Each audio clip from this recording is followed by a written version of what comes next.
Hello, আসসালামু আলাইকুম বন্ধুরা।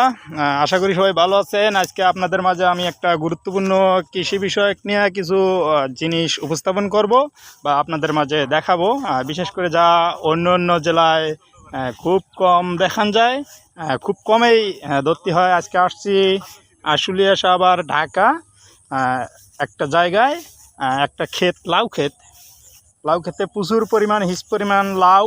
এইরকম লাউ আমি কোথাও দেখি নাই, আপনাদের মাঝে তুলে ধরতেছি। আপনারা দেখুন আমার সাথে। এই দেখেন, একটা লাউ খেতে আসছি, আশা করি সবাই দেখতে পাচ্ছেন। এই দেখেন, এই যে লাউ, কত বড় লাউ, কত হাজার হাজার লাউ, যা আপনারা কখনো কোথাও দেখতে পারেন নাই, বা যারা কৃষিকাজ করে তাদের বিষয়ে বলছি। দেখেন আপনারা নিজ চোখেই, ওয়াও, এত সুন্দর লাউ যে ঢাকা শহরে ধরে কখনো ভাবতেও পারি নাই, বা আমাদের গাইবান্ধা জেলায় এই সব লাউ আমি কখনো দেখি নাই। এত লাউ দেখি নাই, লাউ দেখেছি খুব কম। তো আপনারা নিজেই দেখেন, ঢাকা শহরের মাটি যে এত পুষ্টিকর, আর বিশেষ করে ঢাকা শহরের লাল মাটি, তো লাল মাটিতে এই ফলন একটু ভালোই হয়। এই দেখেন, ও ওয়াও, খুব সুন্দর লাউ, হাজার হাজার লাউ।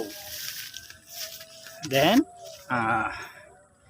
এইরকমটা কোথাও হয় কি না জানি না, কিন্তু ঢাকা শহরে অ্যাভেলেবল দেখা যায়। আপনাদের মাঝে উপস্থাপন করলাম, দেখতেই পারছেন।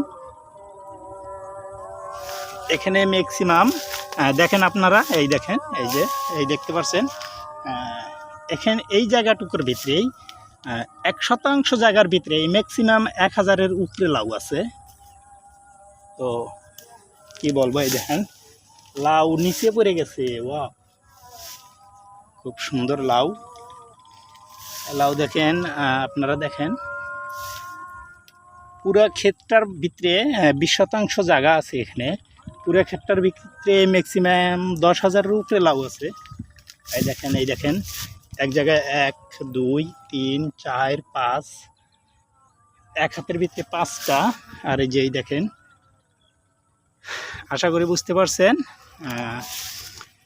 যাই হোক, আমার এই ভিডিওটা সবাই শেয়ার করবেন, লাইক করবেন, শেয়ার কমেন্ট করবেন। আশা করি আরও ভালো কিছু দেখাবো। আল্লাহ হাফেজ।